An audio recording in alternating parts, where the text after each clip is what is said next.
Anong balita mga pare ko Nagulat ang mga players ng Golden State Warriors sa ginawa ng Cleveland Cavaliers. Inangasan pa sila ng role player. Frustration talaga ang naramdaman nila Stephen Curry at Coach Steve Kerr habang pinapanood nila dito ang nangyayari. 5-game winning streak ng Golden State Warriors masusubukan dito sa wala pang talo na Cleveland Cavaliers. Well, sa first quarter napakainit talaga ang simula ng home team. Agad natambakan kagad ang Warriors simula nakapagtala ng 20 tuturan. Ang Cleveland, grabe mga pre, hindi talaga nagbibiro ang team na ito. Grabe ang chemistry, maganda ang pasahan, solid din ang kanilang depensa. Dahilan kung bakit hindi makabutas ang Golden State. Kalat ba naman ang opensa ng Cleveland? Nakapagtalala ng puntos sa start ng first quarter. 17 pointers kagad ng natala ng Cavaliers, habang dalawa lang naitala ng Golden State. Kumanada si Andrew Wiggins sa start ng 7 points, habang malamig naman si Stephen Curry. Nakapagtala ng 2-point shooting, 1 out 3 shot field. Buhat sa opensa sa Kumingan with 9 points. Pero malaki pa rin ang kailangan habulin ng Golden State. Umabot sa 20 ang biggest lead ng Cleveland, pero naibaba nila yan sa 17 points sa score na 39-22. Sa second quarter, ganun pa rin ang sitwasyon ng Golden State. Parang ayaw magbintis ng mga Cleveland mga pre. Patuloy pa rin pagpapaulan ng mga tres. Kumanada ba naman ang 11-0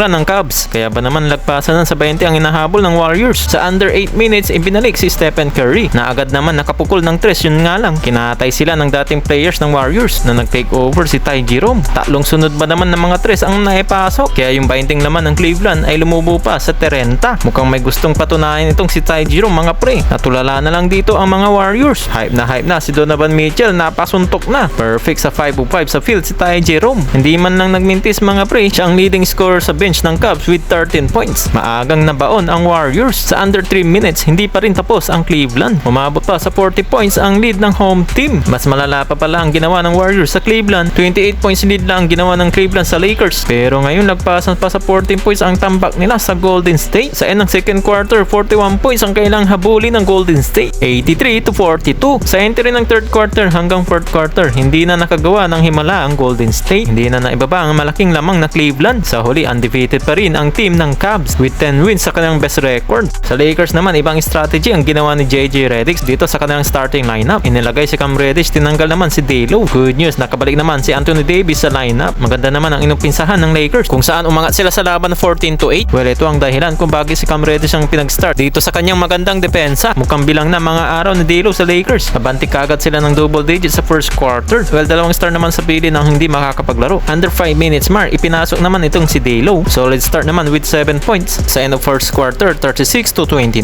Sa second quarter, bumabawi talaga si D'Lo. Siya pa ang nakapagtala ng puntos sa possession na yan. Kaso take over naman ang mga players ng pili. Naibaba kagad sa isa ang lamang ng Lakers sa halfway mark ng second quarter. Pero sumasagot naman si Austin Reeves sa tres. MVP mode pa rin si AD with 22 points. Balik sa 8 points ang lamang ng Lakers, 68-60. Sa start naman ng third quarter, hindi magandang lagay ni Rui Hachimura at LeBron James. Natamaan sa mata si Rui Hachimura habang iniinda naman ni LeBron James ang kanyang tuhod. Pero kumanada pa rin ang back-to-back basket si LeBron James. Nakapukol naman si Rui Hachimura. Balik pa sa double digits ang kalamangan ng Lakers. 96-81 naman sa third quarter. Sa final quarter na may triple-double na si LeBron James. Patuloy pa rin tirada ni The King. Maganda ang ginawang strategy ni Coach Redick. Kaya ba naman sa huli ay panalo pa rin ang Lakers.